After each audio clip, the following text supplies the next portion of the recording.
nda ndiko vatanganedza kha mupo ndi vhathu hafho hune nda vha hone ndi kha tshisima tsha Tshamanzenge. Arali vha sedza hafhanoni hu na maḓi ane a khou haya maḓi a khou bva kha mulambo uri nga nṱha mulambo wane khou bvela huṅwe ha tshipfi ndi tshiṱamboni tsha kale vha tou tshivhidza nga u ralo vha ri ndi tshiṱamboni tsha kale tshi re muvhunduni wa Lukau. Hetshi ndi tshisima tsho no pfi Tshamanzenge tshi wanala kha ḽa Tshakhuma muvhunduni wa Lukau.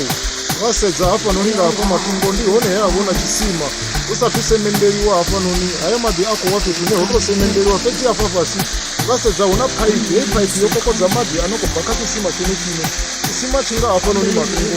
Heyi phaiphi yo kokodza maḓi ane a khou ya tshikoloni ya khou supply tshikoloni tsha Tshakhuma fhedzi zwino heyi phaiphi a i tsha shuma.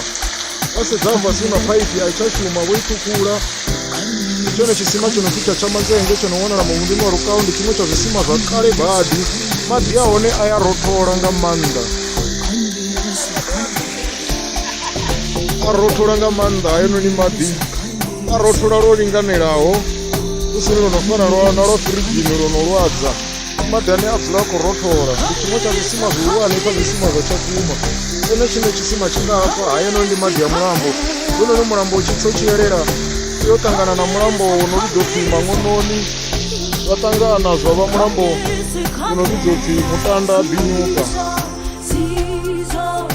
Vha sedza hafhaḽa phanḓa hu na phaiphi, ndi yone phaiphi ni yo tou ṱhukhuliwa yo tou ṱhukhuliwa yo vha i tshi sapulaya maḓi a tshi ya tshikoloni tsha Tshakhuma, Limpopo, Ramunyanya, Mupo ndi vhathu.